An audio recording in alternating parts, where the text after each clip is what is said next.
श्यालू जी ने हर दिमाग में अपने को फिट कर लिया और वो ड्राइवर की तरह वहां से हर आदमी को चला रही है। अब हमारे सामने ये समस्या है कि हमने हमारे दिमाग से और लोगों के दिमाग से वो सोशियोलॉजी कैसे निकालनी है और नेचर ह्यूमन सेंट्रिक सोशियोलॉजी कैसे डालनी है। प्रॉब्लम हमारे सामने ये है। उसमें हम छोटी छोटी बातें अगर लोगों में करेंगे ना, जैसे सोशियोलॉजी में आदमी के बारे में है कि आदमी क्या है, क्या ये सर्वश्रेष्ठ है या प्रकृति का एक भाग है। लोगों के साथ ये बात हो सकती है कि आप इंसान को सर्वश्रेष्ठ मानोगे या प्रकृति के एक भाग के तौर पर मानोगे। हम कहां खड़ेंगे, कहां हम कहेंगे कि हम चाहते हैं कि इंसान एक प्रकृति का एक भाग है, हकीकत है ये, क्योंकि प्रकृति के बिना तो वो जी ही नहीं सकता। क्योंकि जिस ऑक्सीजन से वो प्राण ले रहा है, जिस पानी से वो अपना सिस्टम चला रहा है, जो भोजन से वो अपनी ऊर्जा ले रहा है, जिस सूरज से वो अपनी ऊर्जा ले रहा है, वो तो सारी यार प्रकृति नहीं बनाई है। इसने अपना क्या बनाया है? इसमें हवा इसने नहीं बनाई, पानी इसने नहीं बनाया, भोजन इसने नहीं बनाया और सूरज ऊर्जा इसने नहीं बनाई। इसलिए इसको एक तो ये है कि हमें लोगों को जहां लाना पड़ेगा कि आदमी कोई सर्वश्रेष्ठ नहीं है, ये प्रकृति का ही एक भाग है। दूसरा सवाल जब ये आता है कि प्रकृति क्या है, क्या प्रकृति कोई अनलिमिटेड चीज है कि इंसान या सारा हमारा समाज जितना चाहे उसको यूज करता रहे, उसका उपयोग या दुरुपयोग करता रहे। कोई समय था जब इंसान को इतना नॉलेज नहीं था कि ये अनलिमिटेड है, लेकिन आज तो पूरे का पूरे इंसान के पास ये ज्ञान आ गया ना कि प्रकृति में क्या क्या की चीज कितनी कितनी है। जैसे अभी पंजाब के बारे में जो एक फैक्ट आया है कि ये पंजाब का ग्राउंड वाटर है वो 2037 तक खत्म हो जाएगा, क्योंकि उन्होंने मिलके बता दिया जितना निकल रहा है, जितना जमीन में पड़ा है, वो इतने समय में आप, वो भी तब अगर इतनी स्पीड से ही निकला। ये निकालने की स्पीड आपने बढ़ाती तो 37 की बजाय 35 भी आ सकता है। इसलिए एक प्रकृति के बारे में हमें ये कहना चाहिए कि ये अनलिमिटेड नहीं है, इसकी भी अपनी लिमिटेशन है। जैसे हमारी एक लिमिटेशन है, प्रकृति की भी एक लिमिटेशन है। अगली बात है बाजारवाद क्या है। एक तो देखो बाजार है, एक बाजारवाद है। बाजार वो चीज है जहां चीजें एक्सचेंज होती है। बाजारवाद एक वो थ्योरी है जिसमें कोई भी चीज प्रॉफिट के लिए खरीदी या बेची जाती है। बाजार एक ऐसी चीज बन गया, जब बाजारवाद एक ऐसी चीज बन गया, आप किसी से भी बात करने जाते हैं, आजकल कोई ट्रस्ट ही नहीं करता यार सौदे मेरे से कोई बात करने आया है, इसका यार कोई स्वार्थ होगा, ऐसे तो नहीं दिख रहा है लाके इतने बुरा सा। क्योंकि बाजार ने क्या सिखा दिया, जब बाजार ने लोगों के दिमाग में एक बात तो बिठाई दी ना कि बगैर स्वार्थ के कोई नहीं काम करता भैया। और बाजार ने ये भी लोगों को सिखा दिया कि अगर आप डबल डीलिंग ना करी तो आपका कोई माल ही नहीं बिकेगा। जो डबल डीलिंग का अपने वो कल्चर चल रहा है ना कि कहना कुछ करना कुछ, अगर ये कहोगे कि ये जरा आपकी ये मेरा कपड़ा है ऊपर रहने वाला, मेरे को यार 1000 में आया, मैं तेरे को 950 में दे दूं, इसका मतलब मैं डबल डीलिंग तो कर ही रहा हूं ना उसके साथ। उसको भी पता, वो भी कहेगा यार 950 नहीं 800 में दे, उसको भी फिर भी पता ये फिर भी कमाएगा। क्योंकि बाजारवाद क्या कर रहा है, इसमें लोगों का विश्वास आप कैसे बिठाओगे, तब बैठेगा जब आप बाजारवाद से बाहर निकलोगे। कहोगे कि बाजारवाद एक ठगी का तरीका है और डबल डीलिंग का तरीका है, इसके बाद अगली बात कोई नहीं है, तो फिर पूंजी कैसे पैदा करेंगे? पूंजी क्या है? क्या पैसा, डॉलर ये पूंजी है? या कुदरती जो सोमे हैं या मानवी जो सोमे हैं वो पूंजी है। कुदरती स्रोत और मानवी स्रोत पूंजी है या पैसा पूंजी है। जब ये तो मोदी ने हमें बहुत क्लियर कर दिया कि रात को 12 बजे कह दिया कि आज रात के 12 बजे 1000 और 500 का नोट बंद। सारा नोट तो बंद ही हो गया। तड़के किसी ने 500 रुपए की चाय भी नहीं पिलाई पुराने नोट की। लेकिन मोदी ये कह दे कि आज के बाद ये गेहूं आपका पेट नहीं भरेगा, ये बंद। इसमें कोई प्रोटीन नहीं रहेगा, कोई कार्बोहाइड्रेट्स नहीं रहेगा, कोई इसमें मिनरल चिनरल कुछ नहीं रहेगा। वो नहीं मानेगा मोदी। कोई भी आ जाए, मतलब बाइडन आ जाए, वो उसकी भी नहीं मानेगा। इसका मतलब वो जो चीज है वो बड़ी है जहां आपके साथ कोई एग्रीमेंट हुआ है, वो बड़ी चीज है। एग्रीमेंट तो कभी भी खत्म हो जाएगा। सरकारी एग्रीमेंट आ जाए तो पैसा तो डॉलर आ चाहे रुपया, वो तो एक एग्रीमेंट है ना। उसमें तो लिखा हुआ कि ये आपके पास है तो मैं आपको इतने की चीज, ये 500 रुपए का ये चलेगा, ये एग्रीमेंट है हमारा। इसलिए पूंजी के बारे में भी हमें ये बताना पड़ेगा कि पूंजी है क्या। कंपनी के बारे में भी लोगों से बात करनी पड़ेगी कि विकास का इंजन है, जिसको आज सब लोग समझ रहे हैं। अगर कंपनी आ गई तो विकास होएगा, कंपनी ना आई तो विकास ही नहीं होएगा। तो कंपनी को भी बताना पड़ेगा यार, विकास लोग और नेचुरल रिसोर्स से मिलके करते हैं या कंपनी करती है। ये भी हमें बात करनी पड़ेगी लोगों को कि कंपनी क्या है। और ये भी बात करनी पड़ेगी कि आपकी जरूरत, जो ये विकास कह रहे हैं कि विकास हो रहा है, वो है या शुद्ध हवा, शुद्ध पानी और शुद्ध भोजन। हम लोगों के सामने ये बात कर सकते हैं कि यार यूएनओ कह रही है कि इंडिया के 74% लोगों को हेल्दी भोजन नहीं मिल रहा। तो कह रहे हो तुसी यार हम बड़ी पावर बनेंगे, 5 ट्रिलियन की इकोनॉमी बनेंगे और बड़ा विकसित मुल्क बन जाएगा। क्या जहां 74% लोगों को हेल्दी एयर तो चलो मिल ही नहीं रही, पानी में नहीं मिल रहा, भोजन में नहीं मिल रहा, तो वो समाज कैसे विकसित समाज बनेगा। ये बात आप कह सकते हैं ना, हम लोगों के साथ ये शेयर हो सकती है बात सौखे शब्दों में। इसी तरीके से कि यार जो पहले देखो, पहले बुढ़ा आश्रम कहाँ बने, यूरोप में बने, अमेरिका में बने। उस समय अपने लोगों को बड़ी अटपटी लगती सी बात चल कि यार ये माँ प्यो को वहां छोड़ आते हैं और फिर फादर डे मदर डे मनाते हैं, साल में एक दिन उनको मिलने जाते हैं। अब तो यार अपने भी हो गया काम जी। क्या इस समाज को, जो बच्चा अपने मदर फादर को संभाल नहीं सकता, वो कह रहा है कि साडा समाज और मैं और मेरा परिवार विकसित हो रहा है। क्या ऐसा विकास चाहते हैं हम कि गऊ को गौशाला और बुढ़े को बुढ़ाशाला? ये विकास भी, क्या हम ऐसा विकास ही देख, मतलब इसको विकास का नाम दोगे क्या आप?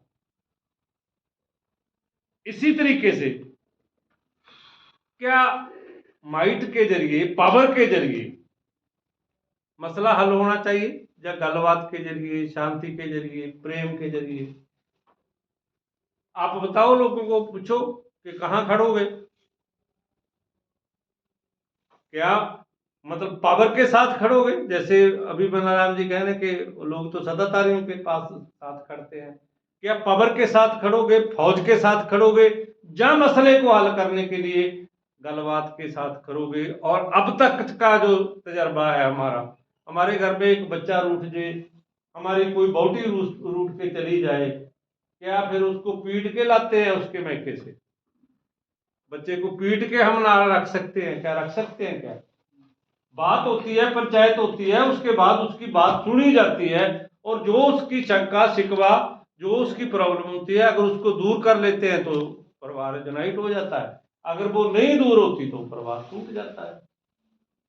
तो क्या जो माइट है, जो पावर है, जो मतलब जिसकी लाठी उसकी भैंस, क्या लाठी के पक्ष में खड़ोगे जब बातचीत और शांति के पक्ष पे खड़ोगे? अगर शांति के पक्ष पे खड़े हो गए तो फौज की क्या जरूरत है? अगर फौज की जरूरत नहीं तो आर्मीज की क्या जरूरत है, और इतने बड़े डिफेंस बजट की क्या जरूरत है। और वही डिफेंस बजट आप गरीबी दूर करने के लिए, बेरोजगारी दूर करने के लिए हम लगा नहीं सकते क्या? ये बात लोगों के साथ की जा सकती है या नहीं की जा सकती? मेरे को तो लग रहा है कि हो सकती है। क्या हम शक्ति के साथ खड़े या लोगों की एम्पावरमेंट के साथ खड़े? हम लोगों से ये कहें कि एक पासे पावर वाले खड़े हैं, एक पासे लोगों का एम्पावर करने वाले हैं। क्या लोग अपने आप को एम्पावर करना चाहते हैं कि उनके सारे सिस्टम चलाना चाहते हैं? जिस मतलब जो जो चला रहे हैं उनके साथ सेटिस्फेक्शन है हमारी। सब लोग एतराज करते हैं कि यार सारे चोर हैं। ये आम पब्लिक सब एतराज करती है कि चोर हैं ये सारे के सारे। और फिर अगर चोरों का साथ नहीं देना तो फिर उसका इलाज एक ही है कि अपना सशक्तिकरण करो। फिर लोगों का सशक्तिकरण सबसे ज्यादा जरूरी है। और उसके लिए हम ये कह सकते हैं कि फिर मिलिट्री चाहिए या इको टास्क फोर्स चाहिए। आप मिलिट्री में जैसे अब जब ये स्कीम आई थी नई मिलिट्री की, क्या है इसका, अग्निवीर योजना, तो लोगों ने कहा यार ये तो इतनी जॉब थी हमारे बच्चों के लिए है। पहली बात तो मेरे को तो बड़ी अटपटी लग रही थी कि यार मरने के लिए, देखो मरने के लिए हम सरहद पे बच्चे को भेज रहे हैं और कह रहे हैं जॉब है। उसके पीछे पैसे के लिए भेज रहे हैं, मरने पैसे के लिए बच्चे को मरने भेज रहे हैं यार। पैसे के लिए काम करने के लिए तो भेजो, काम करके पैसा कमाए कोई भी बात नहीं, पर मरने के लिए भेज रहे हैं ना। उसमें मरना नहीं होता, उसमें होता कि पत्नी बात ये नहीं, बात ये है कि फिर उसको रोजगार मानते हो। अगर अगर रोजगार देना है तो इको टास्क फोर्स बनाओ, पर्यावरण को भी शुद्ध करो, पानी की भी ठीक संभाल करो, भूमि की भी ठीक रक्षा करो, वन की भी ठीक रक्षा करो, जंगल की भी ठीक रक्षा करो, बायोडाइवर्सिटी की भी ठीक रक्षा करो, और वो काम भी होएगा और जॉब भी मिलेगी और कोई मरने का खतरा भी कोई नहीं। हमारे तो सीकर में 50 एकेडमी चल रही है फौज में भर्ती कराने वाली, नौजवान आते हैं, अगली बात, लाख लाख रुपया देते हैं। अगली बात जब आपकी बारी आई बोल लेना, इसको मेरे वाली सारी बात को काट देना, मेरे को कोई इतराज नहीं काटा नहीं। अगली बात ये है कि एक सुविधा होती है यार, एक विकास होता है, इसमें हम कैसा फर्क देखते हैं? कोई सुविधा मेरे को मिल गई कि मैं जहां से बस चढ़ के दिल्ली चला गया, जहां से ट्रेन चढ़ के दिल्ली चला गया, तो वो सुविधा है। एक है विकास। सुविधा और विकास में डिफरेंस होता है।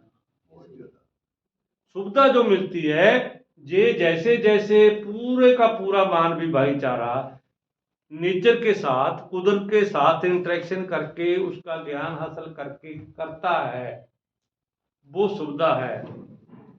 जो इसको डिस्ट्रॉय करके करता है वो सो कॉल्ड कारपोरेट विकास। इसलिए सुविधा और विकास को जब हम गड़बड़ कर देते हैं ना कि देखो जी सुविधा मिल गई जी, अच्छा कई बार वो सुविधा है या नहीं है हमें ये भी नहीं पता चलता। जैसे फॉर एग्जाम्पल कि वो कह रहे हैं कि यार हम आपको 400 रुपए में गैस सिलेंडर देंगे एलपीजी। पहले तो ये सोचो आप कि एलपीजी का जेड़ा सिलेंडर आ जिन्हों जे कह के बेचा जा रहा है कि जे यार धुआं नहीं छोड़ता और जे मतलब महिलाओं की के स्वास्थ्य के लिए अच्छी चीज है, पहले इसका एनालिसिस करके देख लो कि सिलेंडर जो गैस बढ़ती है और उस गैस बढ़ने के बाद जो वहां से गैसें निकलती है वो धुएं से कई गुना ज्यादा खतरनाक है। और हमारे को ये लग रहा है कि यार धुआं नहीं है इसलिए ठीक है यार, आंखें नहीं खराब होगी, क्योंकि इन्वायरमेंट को अपना पोल्यूशन को दो किस्म नाल भी डिफाइन किया जाता है, एक इंडोर और एक आउटडोर। इंडोर का मतलब है जेड़ा जब हम जहाँ रहते हैं मकान के अंदर का, कमरे के अंदर का एनवायरनमेंट। आउटडोर जब हम बाहर जाते हैं वहां का एनवायरनमेंट। इंडोर एनवायरनमेंट से ज्यादा लोग मर रहे हैं, उसकी वजह ही ये है कि हमारे पास वो जो गैस चला रहे हैं, जो उसमें से गैसें निकल रही हैं, उसको बाहर करने का कोई तरीका ही नहीं यार। उसके बारे में कोई साइंटिफिक नाइट्रिक साइट है? बिल्कुल, जितनी मर्जी चाहिए उतनी मिल जाएगी। वो मिल जाएगी, वो है। और ये नहीं कहीं धुएं वाले को तो कह रहे हैं धुएं से लोग खाने वाले को आंखें खराब हो बात जाएंगी। देखो, बात ये है कि वो तो बहुत कुछ कह रहे हैं, अगर उनकी माननी है, उनकी माननी है तो वो तो इसको भी विकास ही कह रहे हैं ना। और अगली बात मेरी अगली सुन लो, ये तो मैं आपको एलपीजी के दूसरा पानी और पानी का जो नहीं, दूसरा पानी का देखो ना, जो आरओ का पानी है, ये देख के आपको दे देते हैं। अभी आपको साइट पढ़ा, इनको नोट करवा देना रूप जी, कौन सी साइट है, वो उनसे ये चेक कर लेंगे। वो सब कुछ मिल जाएगा। वो बात नहीं है कि हम कोई ऐसी बात कर रहे हैं कि जिसका कोई सिर पैर ही ना हो, ऐसी बात कोई नहीं करेंगे हम। दूसरा कह रहे हैं कि आप आरओ लगा लो और पानी शुद्ध हो जाएगा। क्या आरओ का पानी शुद्ध पानी है? क्या जो हेमा मालिनी ने आरओ बेच दिया वो मिनरल वाटर है? वो मिनरल उसमें कहां से आए भाई? हेमा मालिनी के कहने से एक मशीन ने उसमें मिनरल डाल दिए क्या? और वो तो सारा डी मिनरल पानी है यार, निकाल दिए उसमें से मिनरल।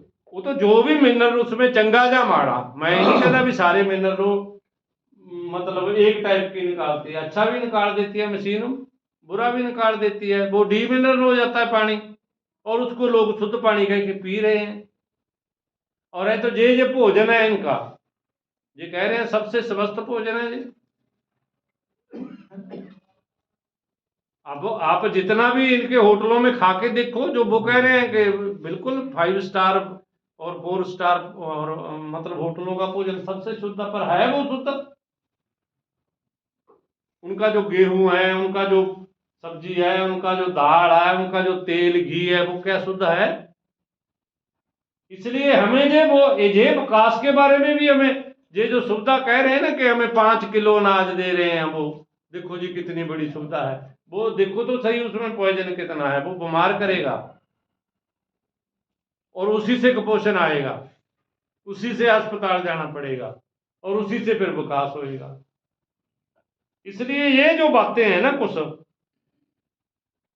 और बच्चों को हमारे को इन्होंने बर्बाद कर दिया यार। और जितने वीडियो गेम्स बच्चे देख रहे हैं वो सारे ठूठा वाले। अब बच्चों को देखो, जब वीडियो गेम देखते हैं वो उसमें है क्या, वो दूसरा मार रहा है, दूसरा, मतलब बच्चे का माइंड ही क्रिमिनल बनाता है इन लोगों ने यार। वो जैसे अपना अभी घनश्याम जी तो कह के हटे ना कि हमारे से तो कोई मतलब इधर उधर की वो देखी नहीं जाती वीडियो। वो खुद मतलब वीडियो गेम ही ऐसी खेलते हैं जहां एक दूसरे को मार रहा है। इसलिए ये जो अगर ये बातें हम लोगों के साथ बिल्कुल उनकी भाषा में बिल्कुल आराम से उनसे बात करें, तो लोगों में नेचर ह्यूमन सोशियोलॉजी किसी ना किसी तरीके से इंटर कर सकती है। और ये जो बात मन्नाराम जी ने एक कही, वो ये कि यार एक पास से तो हम कह रहे हैं कि एग्जिस्टेंशियल क्राइसिस है, दूसरा कह रहे हैं कि आशावाद की भावना दिखाओ।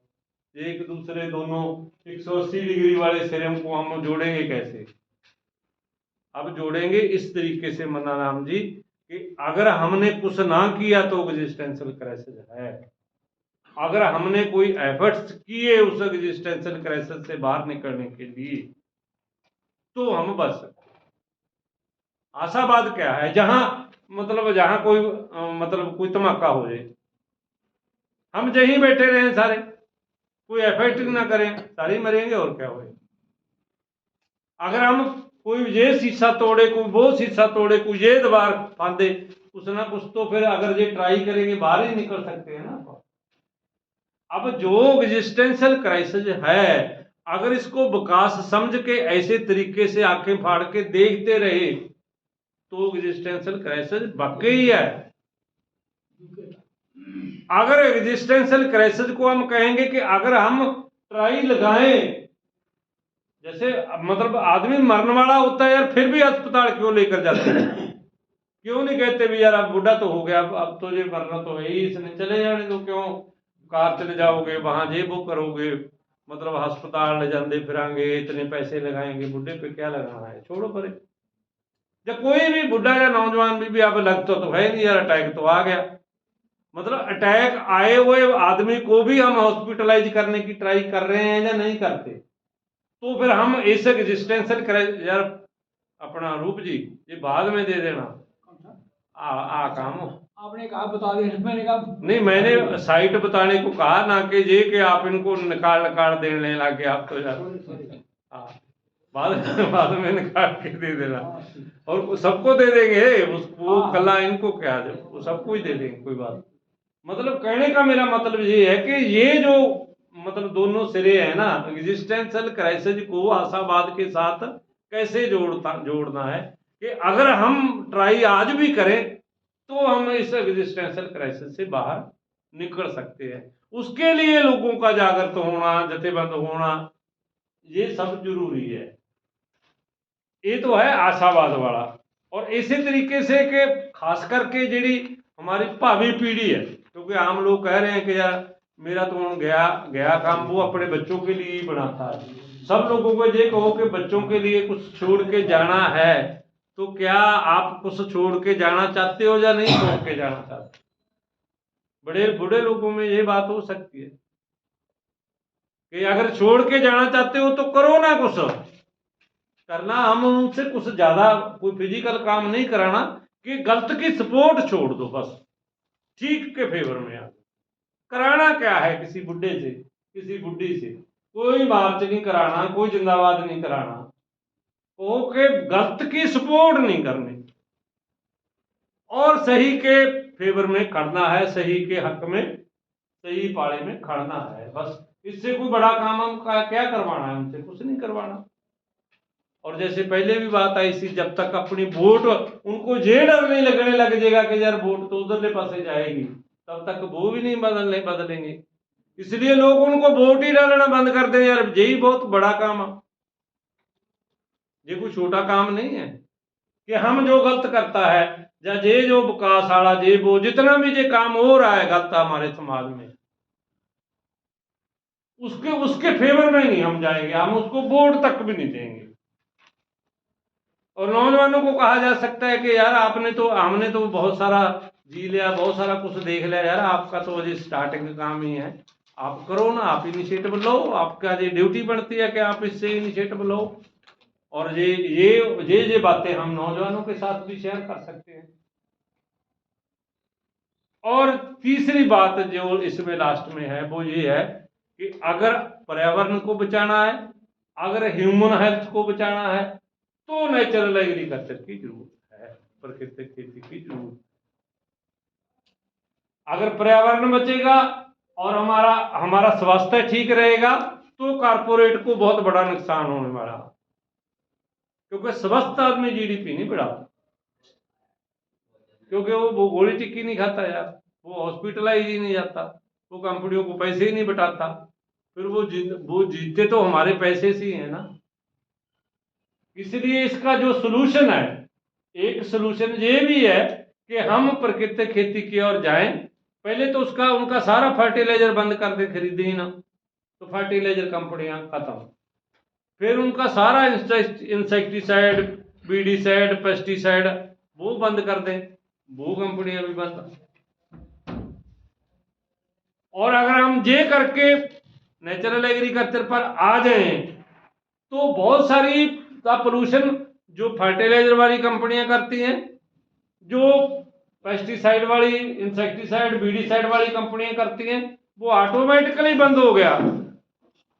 और उसके बाद अगर आप जब हवा शुद्ध होएगी, पानी शुद्ध होएगा और भोजन शुद्ध होएगा, तो लाजमी है कि फिर मतलब उनका प्रॉफिट जो गिरेगा, और प्रॉफिट उनका कम होएगा तो उनकी मौत भी नज़दीक आ जाएगी। जितना जितना उनका प्रॉफिट कम होएगा उतनी उनकी मौत भी नज़दीक आती जाएगी। और हम एक मतलब प्रकृति मानव समर्थक एजेंडे को लोगों में इम्प्लीमेंट करने में, लागू करने में कामयाब हो सकते हैं। उसके लिए जो घनश्याम जी ने कहा कि जो भी स्ट्रक्चर बनाना, लोकल लेवल का बनाना, डिस्ट्रिक्ट लेवल का बनाना, 1 बनाना, 2 बनाने, 10 बनाने, वो हम बना सकते हैं, हमारे को कोई भी रोक रुकावट नहीं है। वो बनाते हुए हम लोगों में बात यही करनी है बस। और वो बात आप 4 आदमियों को बैठा के भी कर सकते हो, बात आप 400 लोगों में भी कर सकते हो, बात आप 4000 लोगों में भी कर सकते हो, बात आप नेट के जरिए भी कर सकते हो या सोशल मीडिया के जरिए भी कर सकते हो। बात के तो अपने अलग अलग तरीके हो सकते हैं, वो सब तरीकों का इस्तेमाल हम कर सकते हैं। तो ये जो एजेंडा है कि जो भी कारपोरेट सोशियोलॉजी है, इसका मुकाबला हम लोगों में ऐसे करें कि बोलो रोजगार चाहिए या बेरोजगारी चाहिए। जब नौजवानों में ये बात होएगी कि कारपोरेट सेक्टर का जो भी अब ड्राइवरलेस कार, ड्राइवरलेस फलान, ड्राइवरलेस ये वो, या फिर जॉब रहेगी कहाँ, वो तो जॉब दे ही नहीं सकते। इसलिए अगर जॉब चाहिए तो प्राकृतिक खेती की तरफ आना पड़ेगा और उसको कोऑपरेटिव तरीके से चलाना पड़ेगा। और खेती रिलेटेड पूरी की पूरी इंडस्ट्री है, उसको भी कोऑपरेटिव आधार पे चला के हम उस पे हमारा जो यूथ है, गांव का यूथ खास करके, उसको जॉब दे सकते हैं। फिर हम उनके आगे हाथ नहीं अड़ा मतलब फैलाएंगे कि हमें 5 किलो चावल दे दो। वो यार हमारी जुत्ती है, हमारी सिरा यार। वो 5 किलो चावल मोदी ने दसो ना किहड़े खेत च उगाए ने, जिहदे ते ओहदी फोटो लगी हुई है।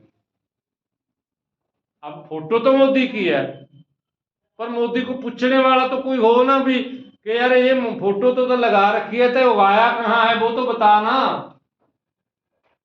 और वो फोटो लगाने का इतना इन लोगों को शौक है यार, थोड़ा रे पे भी फोटो, मतलब स्प्रे पे भी फोटो है, कोई चीज नहीं छोड़ते जहां फोटो नहीं लगाते यार। बिजली बिल पे इसलिए मतलब हमारे एक जथेदार होता था, वो कई बार मखौल करता, कहना जे अपना जेड़ा फलाना बंदा ना भी ये हरेक इलेक्शन लड़ सकता। मैं भी हरेक इलेक्शन कादी लड़ सकता, कहना भी जे आप हड्डा रोड़ी दी कही दी भी प्रधान बनाना है, हड्डा रोड़ी दी इलेक्शन भी लड़ दे जाए, जिथे मरे पशु फेंके जाते हैं ना, उन्होंने हड्डा रोड़ी बोलते हैं। उत्थे बदबू ही आती है, उससे कुछ होता नहीं भी इसको जे कहते हड्डा रोड़ी का प्रधान बन जाए, हड्डा रोड़ी का भी प्रधान बन जाए, हड्डा रोड़ी से भी ज्यादा मोदी की फोटो। इसलिए हमें ये बात करनी चाहिए कि लोग जिंदा दिल लोग हैं और लोगों को जिंदा दिल बनना चाहिए। और जो हमारे सामने ये क्राइसिस है एग्जिस्टेंशियल ये वो, इस पे हम अगर काम करेंगे तो हम इसको पार पाके एक बढ़िया सुंदर समाज बना सकते हैं।